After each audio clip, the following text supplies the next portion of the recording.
Doctor Baba Saheb Ambedkar open university.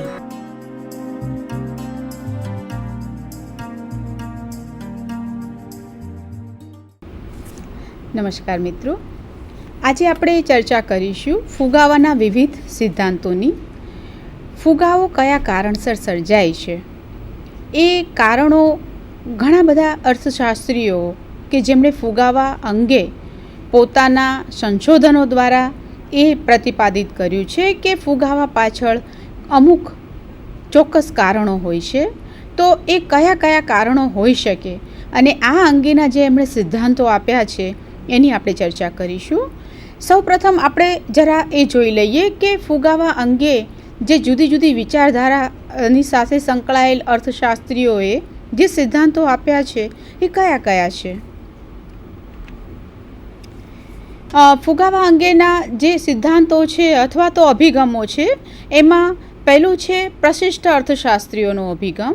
આ જે અર્થશાસ્ત્રીઓ એટલે કે મુખ્યત્વે ઇંગ્લેન્ડમાં જે આર્થિક વિચારધારાના જે પ્રણેતાઓ છે અને એમાં એડમ સ્મિથ, રિકાર્ડો, સે અને સિનિયર, જેએસ મિલ વગેરે જે અર્થશાસ્ત્રીઓ છે એ જ પૈકીના અર્થશાસ્ત્રીઓએ એ પૈકીના કેટલાક અર્થશાસ્ત્રીઓએ ફુગાવા અંગેના પોતાના વિચારો આપ્યા હતા. આપણે એ જોઈશું. બીજા છે કેમ્બ્રિજ અર્થશાસ્ત્રીઓ અને એ પછી ત્રીજું છે જેમ કેન્સ. એમણે ફુગાવા અંગે પોતાના જે વિચારો આપ્યા છે, સિદ્ધાંત આપ્યો છે, એની વાત કરીશું. નાણાવાદીઓનો અભિગમ જે છે એની પણ ચર્ચા કરીશું. આધુનિક અભિગમ જે છે એની વાત કરી અને આપણે જોઈશું કે વિકાસશીલ દેશોમાં ફુગાવો જે સર્જાય છે એની પાછળ કયા કારણો છે અને આ અંગે એક માળખાગત ફુગાવાનો ખ્યાલ આવેલો છે અને એ અંગેના જે સમર્થક અર્થશાસ્ત્રીઓ ફુગાવા અંગે શું વિચારે છે અને શું સિદ્ધાંતો પ્રતિપાદિત કર્યા છે એની આપણે ચર્ચા કરીશું. સૌ પ્રથમ આપણે જોઈએ ફુગાવા અંગેના પ્રશિષ્ટ અર્થશાસ્ત્રીઓના વિચારો. 1911માં સૌ પ્રથમવાર ફિશરે ફુગાવા અંગેનો જે સિદ્ધાંત આપ્યો, પણ આ સિવાય બીજા જે અર્થશાસ્ત્રીઓ, પ્રશિષ્ટ અર્થશાસ્ત્રીઓ છે એમાં જીન બોર્ડિન, રિચાર્ડ કેન્ટિલોન, જ્હોન લોક, ડેવિડ હ્યુમ, એડમ સ્મિથ અને વિલિયમ પેન્ટી, એમણે પણ ફુગાવા અંગેના વિચારો આપ્યા હતા. પ્રશિષ્ટ અર્થશાસ્ત્રીઓનો ફુગાવાનો મૂળ જે સ્ત્રોત છે અથવા તો એનો મૂળ આધાર જે હતો એ નાણું હતું. એમના મતે અર્થતંત્રમાં ફુગાવો મુખ્યત્વે નાણાંના કુલ પુરવઠામાં વધારો થવાથી સર્જાય છે. 1911માં ઇર્વિન ફિશરે ફુગાવા અંગે પોતાનો સૈદ્ધાંતિક જે રજૂઆત કરી એમાં એમણે એક સૂત્ર આપ્યું, MV = PT. એટલે કે એમ એ નાણાંનો પુરવઠો છે, પી સામાન્ય ભાવ સપાટી, ટી સોદાઓની સંખ્યા અને વી નાણાંનો ચલણ વેગ. હવે એમણે એ કહેવા માંગે છે કે અર્થતંત્રમાં માનો કે ટી અને વી સ્થિર રહે છે અને જો એમમાં વધારો થાય છે તો એના કારણે પી જે છે, જે સામાન્ય ભાવ સપાટી છે, એમાં વધારો થાય છે. એમના મતે અર્થતંત્રમાં નાણાંના પુરવઠામાં વધારો થવાથી સામાન્ય ભાવ સપાટી વધે છે અને એના કારણે નાણાંની ખરીદ શક્તિ ઘટે છે. બીજા શબ્દોમાં જોઈએ તો નાણાંનું મૂલ્ય ઘટે છે. આ જે એમની જે દલીલ જે છે એની પાછળ મુખ્યત્વે એમની ધારણા રહેલી છે અને એમાંની એક બહુ મહત્ત્વની ધારણા છે કે અર્થતંત્રમાં પૂર્ણ રોજગારી પ્રવર્તે છે અને અર્થતંત્રમાં પૂર્ણ હરીફાઈની પરિસ્થિતિ છે. જ્યારે અર્થતંત્રમાં પૂર્ણ રોજગારી પ્રવર્તતી હોય એનો અર્થ એ છે કે ઉત્પાદનના સાધનોનો મહત્તમ ઉપયોગ થઈ ગયો છે. એટલે કે હવે વધારે ઉત્પાદનનું સર્જન કરવા માટે બીજા વધારે સંસાધનો તમારે મેળવવા પડે. તો આવી સ્થિતિમાં જ્યારે અર્થતંત્રમાં નાણાંનો પુરવઠો વધે છે તો એના કારણે લોકોની નાણાકીય આવકો વધે છે, રાષ્ટ્રીય આવક વધેલી જણાય છે, પણ કુલ જે ઉત્પાદન છે એ વધી શકતું નથી કારણ કે પૂર્ણ રોજગારીની પરિસ્થિતિ છે અને આવા સમયે સીધી અસર ભાવ સપાટીમાં વૃદ્ધિના સ્વરૂપે જોવા મળે છે.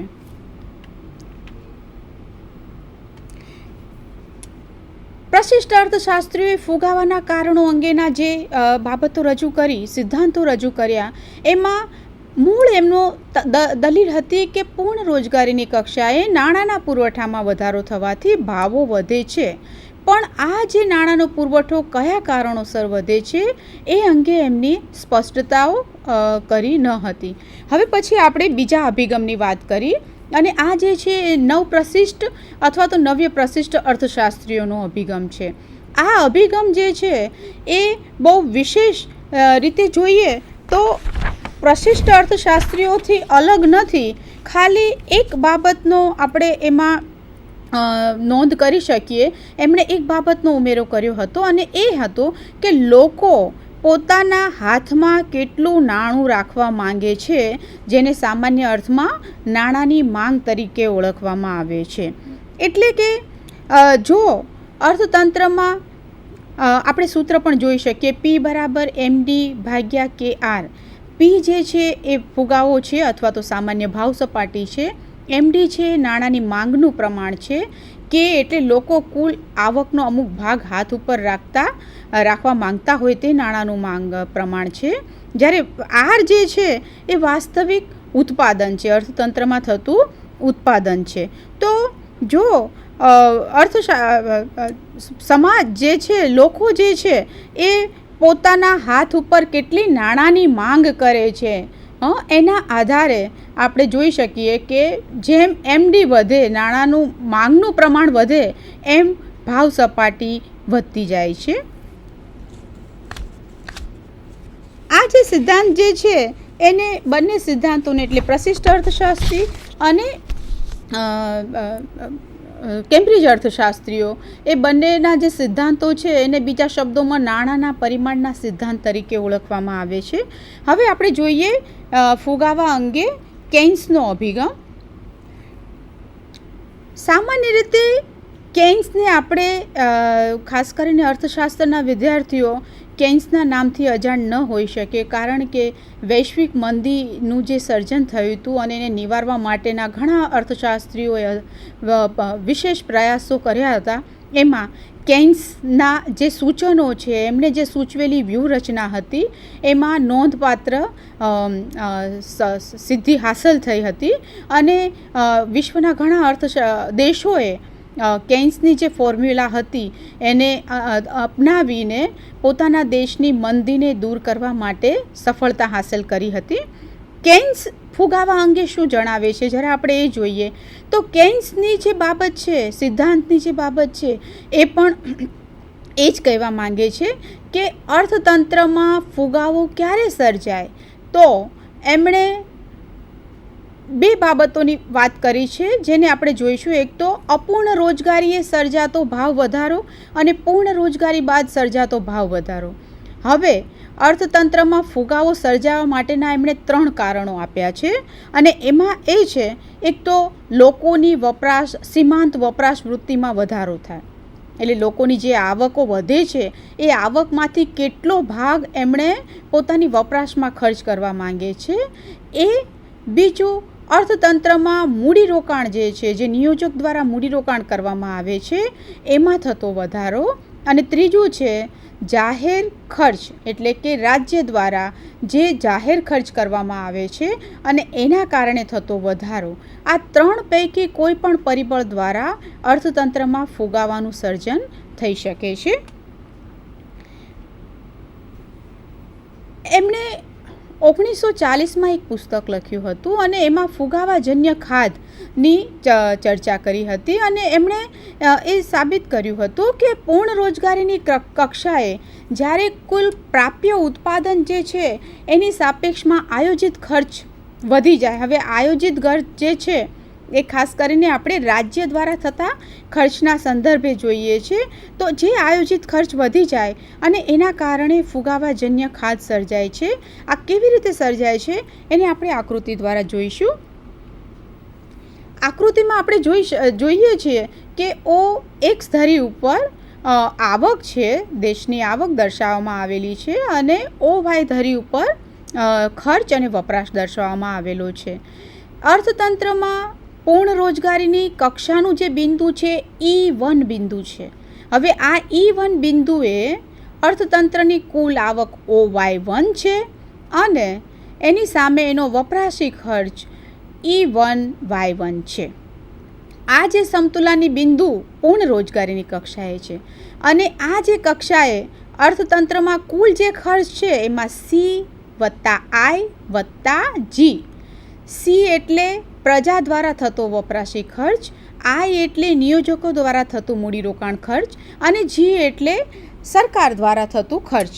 હવે ધારો કે સરકાર આ જે સપાટી છે એ સંદર્ભે જ E1 બિંદુએ જ સરકારનું G એટલે કે જાહેર ખર્ચ સરકાર વધારી દે છે અને એ જે વધારો છે E1 E2 જેટલો છે.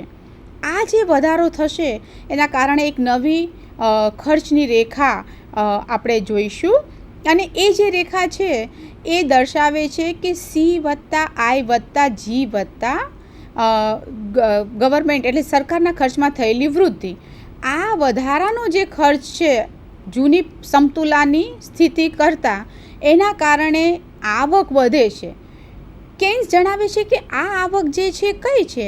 તો આ આવક જે છે એ નાણાકીય આવક છે.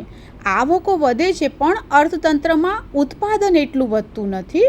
ઉત્પાદન તો એટલું જ રહેશે કારણ કે પૂર્ણ રોજગારીની સ્થિતિ છે અને આ પરિસ્થિતિમાં ભાવો જે છે એ વધે છે, જેને બીજા શબ્દોમાં આપણે ફુગાવા તરીકે ઓળખીએ છીએ અને એ જે ભાવો જે છે એના કારણે વધેલા જે ભાવો છે એને કેન્સ ફુગાવાજન્ય ખાધ તરીકે ઓળખે છે અને આ જે ફુગાવાજન્ય ખાધ જે છે એ E1 E2 જેટલી છે. આપણે આકૃતિમાં જોઈ શકીએ છીએ કે E1 E2 એ ફુગાવાજન્ય ખાધ છે.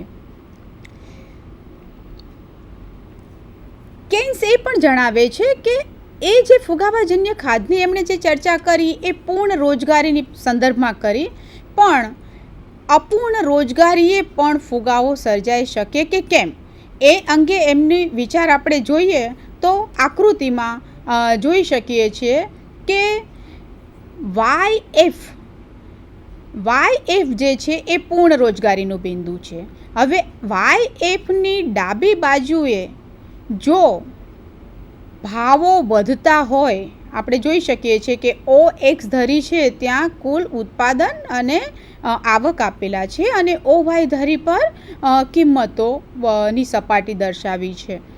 YF સિવાયના ડાબી બાજુના જે બિંદુઓમાં ઉત્પાદન અને ભાવ સપાટી વધતી હોય તો એ ફુગાવો નથી. કેન્સ સ્પષ્ટ રીતે જણાવે છે કે પૂર્ણ રોજગારી હોય અને પછી ભાવો વધે તો એને આપણે ફુગાવો કહીશું, પણ અર્થતંત્રમાં જો પૂર્ણ રોજગારીની સમતુલા ન પ્રવર્તતી હોય અને એ સમયે જો ભાવ સપાટી વધતી હોય તો એના કારણે તો અર્થતંત્રમાં ઉત્પાદન જે છે એમાં વૃદ્ધિ થાય છે.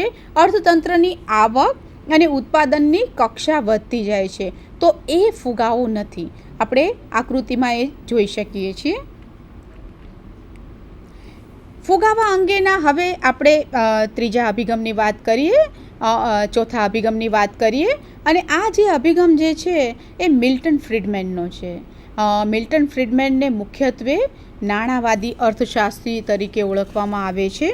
આ જે અર્થશાસ્ત્રીઓ છે એમણે પ્રબળ રીતે એ માને છે કે ફુગાવો સર્જાવાનું મુખ્ય કારણ જે છે એ નાણાંનો પુરવઠો છે. એટલે નાણાંના પુરવઠા પર નિયંત્રણની નીતિ અમલમાં આવે અને નિયંત્રણ કરવામાં આવે એના આધારે અર્થતંત્રનો વિકાસ થઈ શકે અથવા તો અવરોધ થઈ શકે. તો ફ્રીડમેન જે છે એમણે નાણાં પુરવઠાના સંદર્ભે ફુગાવો કેવી રીતે સર્જાય છે એ અંગેના પોતાના સ્પષ્ટ સૈદ્ધાંતિક વિચારો રજૂ કર્યા છે. ફ્રીડમેન જે છે એમને આપણે સ્વાભાવિક એમ પણ થશે કે આ જે વિચાર છે એ પ્રશિષ્ટ અર્થશાસ્ત્રીઓએ પણ નાણાંના પુરવઠાને જ ફુગાવા માટે મુખ્ય પરિબળ તરીકે જવાબદાર ગણ્યા હતા. ફ્રીડમેન અને એમના જે અનુયાયીઓ છે એ પણ નાણાંના પુરવઠાને જ ફુગાવા માટે મહત્ત્વના ગણે છે, પણ થોડો એ બંને વચ્ચેનો તફાવત છે, જ્યારે આપણે એ પણ જોઈ લઈએ.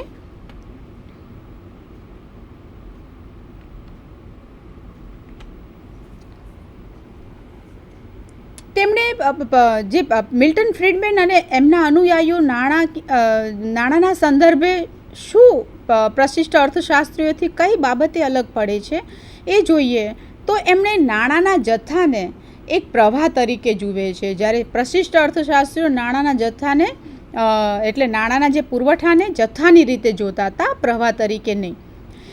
ફ્રીડમેન દલીલ પણ કરે છે કે જ્યારે નાણાંનો જથ્થો ઘટે છે ત્યારે કુલ પુરવઠો ઘટે છે અને ફુગાવો સર્જાય છે.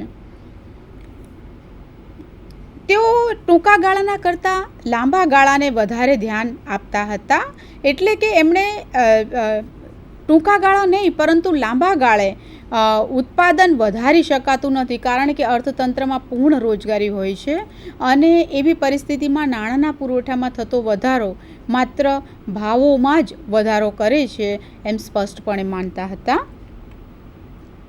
હવે આપણે ફુગાવા અંગેના આધુનિક અભિગમોની ચર્ચા કરીશું.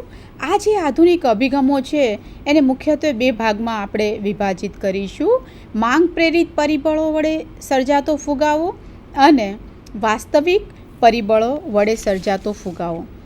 હવે માંગ પ્રેરિત પરિબળો જે છે એમાં કયા કયા જે છે, એટલે આ જે અર્થશાસ્ત્રીઓ જે છે એના સમર્થકો એમણે અર્થતંત્રમાં નાણાંના પુરવઠામાં ફેરફાર થવાથી માંગમાં વધારો થાય છે અને એના કારણે જે ફુગાવો સર્જાય છે એની ચર્ચા કરે છે. જ્યારે વાસ્તવિક પરિબળો એટલે કે અર્થતંત્રમાં એવા પરિબળો છે કે જેના કારણે ફુગાવો સર્જાય છે.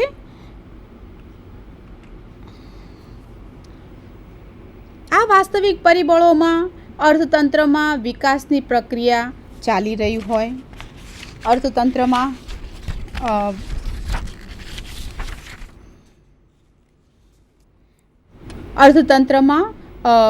માંગમાં વધારો થાય એવા પરિબળો વધારે પ્રેરિત થયા હોય, એ બધી બાબતો જે છે એને આપણે વાસ્તવિક પરિબળો તરીકે ઓળખીશું. તો માંગમાં વધારો કયા પરિબળો દ્વારા થાય છે એ અંગેની ચર્ચા આ બે સિદ્ધાંતોમાં આપણને જોવા મળે છે. ત્યારબાદ આપણે જોઈએ કે ખર્ચ પ્રેરિત ફુગાવો. ખર્ચ પ્રેરિત પરિબળો વડે સર્જાતો જે ફુગાવો છે એ મુખ્યત્વે ત્રણ સ્વરૂપે છે: વેતન પ્રેરિત ફુગાવો, નફા પ્રેરિત ફુગાવો અને પુરવઠા દ્વારા આઘાત થી સર્જાતો ફુગાવો. વેતન પ્રેરિત ફુગાવો એ મુખ્યત્વે અર્થતંત્રમાં જો મજૂર સંગઠનો વધારે સમર્થ હોય, પ્રબળ હોય અને તેમણે ઊંચા વેતનો મેળવવા માટે નિયોજકો ઉપર દબાણ લાવી શકતા હોય અને એ રીતે પોતાના વેતનો વધારી શકતા હોય અને એનાથી સર્જાતો જે ફુગાવો છે એને આપણે વેતન પ્રેરિત ફુગાવો કહીશું. બીજો ફુગાવો જે છે એ છે નફા પ્રેરિત ફુગાવો. આ એક એવી પેઢીનું સૂચન કરે છે કે જે પેઢી ની ઉપર કોઈ વિશેષ નિયંત્રણો નથી, અથવા તો આ પેઢી એક ઇજારાશાહી ધરાવતી પેઢી છે.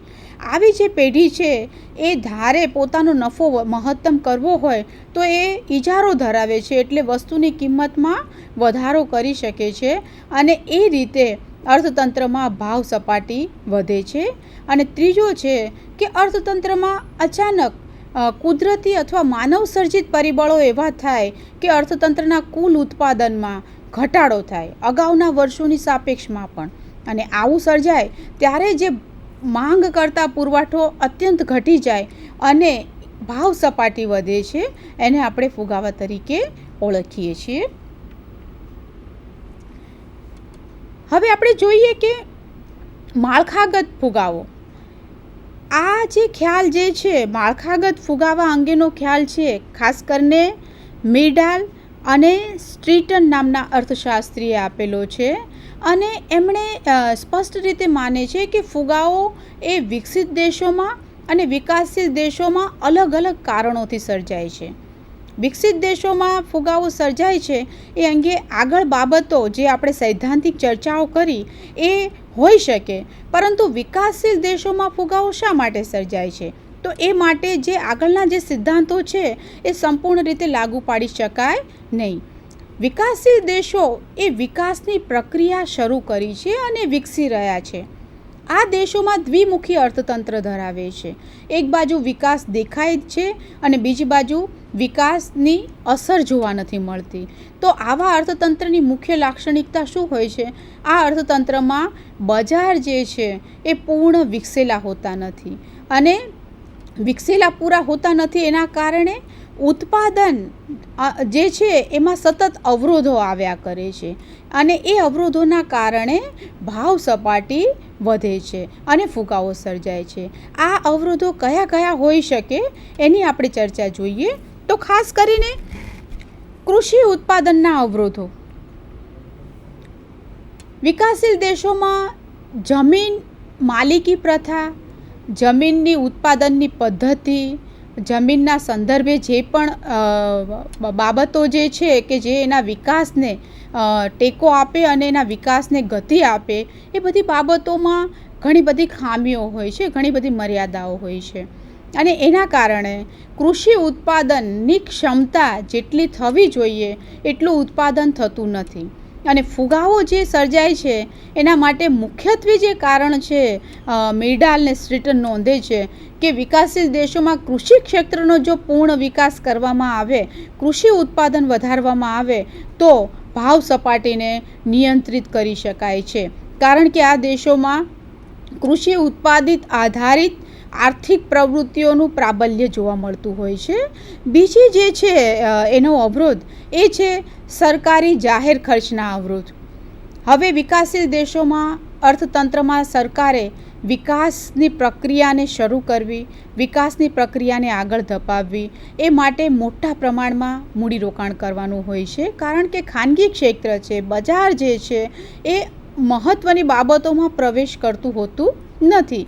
તો આ માટે સરકાર શું કરે? તો આ માટે સરકાર પ્રજા પાસેથી કરવેરા પ્રાપ્ત કરે છે અથવા તો જાહેર દેવું કરે છે. પરંતુ આ સંસાધનો પણ વિકાસની પ્રક્રિયાને ગતિ આપવા માટે પૂરતા પર્યાપ્ત હોતા નથી અને એટલા માટે સરકાર નાણાકીય ખાધ એટલે કે રાજકોષીય ખાધનો આશરો લે છે અને આ રાજકોષીય ખાધ એવી છે કે જે અર્થતંત્રમાં સીધો નવો નાણાંનો પુરવઠો ઠાલવે છે. બીજું, સરકાર જે જાહેર સાહસો દ્વારા જે જાહેર ખર્ચ કરે છે એનું પરિપક્વતાનો જે ગાળો હોય છે એ પણ લાંબો હોય છે અને અર્થતંત્રમાં સીધું નાણાંનો પુરવઠો ઠલવાય છે અને એના કારણે પ્રાપ્ય ઉત્પાદનના સંદર્ભે માંગ વધી જાય છે અને ફુગાવો સર્જાય છે. ત્રીજું કારણ છે વિદેશી હુંડિયામણના અવરોધો. વિકાસશીલ દેશોમાં નિકાસો જે છે મુખ્યત્વે કૃષિ આધારિત અને પ્રાથમિક વસ્તુઓના સંદર્ભે થતી હોય છે, જ્યારે ઔદ્યોગિક, યાંત્રિક, ટેકનોલોજી એ બધી સેવાઓ અને વસ્તુઓની આયાત થતી હોય છે અને આ માટે ખૂબ હુંડિયામણ જોઈએ. આ દેશોમાં વિદેશી હુંડિયામણની સતત અછત જોવા મળતી હોય છે અને એના સ્વરૂપે ફુગાવો જોવા મળે છે. ચોથું પરિબળ જે છે માળખાકીય સેવાઓનો અવરોધો. વિકાસશીલ દેશોમાં આંતરસ્તરીય માળખું એટલે કે રસ્તા, વાહન વ્યવહાર, સંદેશા વ્યવહાર, વીજળી, ઉર્જાના બીજા સ્ત્રોતો, આ બધા જે બાબતો જે છે એનો પૂરતો વિકાસ થયેલો હોતો નથી અને અપૂરતા વિકાસના કારણે નિયોજકે ઉત્પાદન કરવું છે તો કાચો માલ લાવવામાં જે સમય થાય છે, વેચવું છે તો વેચાણ કરવામાં જે સમય થાય છે, વીજળી પર્યાપ્ત મળતી નથી, પાણી પર્યાપ્ત મળતું નથી અને એ સિવાયની જે ઉત્પાદનમાં ઝડપથી વધારો કરે એ બધી જે સેવાઓ છે એ અપર્યાપ્ત હોવાના કારણે માંગની સાપેક્ષમાં પુરવઠો ઝડપથી વધી શકતો નથી અને એના કારણે સામાન્ય ભાવ સપાટી ઝડપથી વધતી હોય છે. આ જે સિદ્ધાંતો છે, ખાસ કરીને માળખાગત ફુગાવાનો જે સિદ્ધાંત છે એ લેટિન અમેરિકાના દેશો અને ભારતના સંદર્ભમાં વધારે રજૂ કરવામાં આવે છે. કારણ કે આ જે અર્થતંત્રો છે એ ઝડપથી વિકાસની પ્રક્રિયામાં જોડાઈ ગયા છે, વિકાસ કરી રહ્યા છે, પરંતુ એમના વિકાસનો આ મહત્ત્વનો અવરોધ જે છે એ ફુગાવો સર્જાય છે અને એ વિકાસમાં અવરોધ સર્જે છે. ટૂંકમાં આપણે સમગ્ર સિદ્ધાંતના બધા સિદ્ધાંતોનો સારાંશ આપણે કાઢીએ તો એ સ્પષ્ટ રીતે આપણે જોઈ શકીએ કે ફુગાવો એ મુખ્યત્વે નાણાકીય ઘટના છે અને એની પાછળ બીજા કારણો પણ જવાબદાર હોઈ શકે. ફુગાવો જે છે એ મુખ્યત્વે પુરવઠા અને માંગ બંને વચ્ચેનો જે તફાવત છે એના કારણે સર્જાય છે. એટલે કે માંગ પુરવઠા કરતાં વધી જાય છે અને પછી જે ભાવ સપાટી વધે છે એને ફુગાવો કહેવામાં આવે છે. અને ફુગાવામાં અર્થતંત્રમાં જે નાણાંનું મૂલ્ય છે એ ઘટી જાય છે, લોકોની ખરીદ શક્તિ ઘટે છે અને એ ખરીદ શક્તિ ઘટવાના કારણે લોકોના જીવન ધોરણ ઉપર વિપરીત અસર પડે છે. ફુગાવાના બધા સિદ્ધાંતો જે છે એ ફુગાવો કયા કારણોસર સર્જાય છે એ અંગેના વિવિધ દ્રષ્ટિબિંદુઓને રજૂ કરેલ છે. આ અંગે આપણે પછી આગળની ચર્ચા કરીશું. ત્યાં સુધી આપનો સૌનો આભાર. ધન્યવાદ. Thank you. Doctor Baba Saheb Ambedkar open university.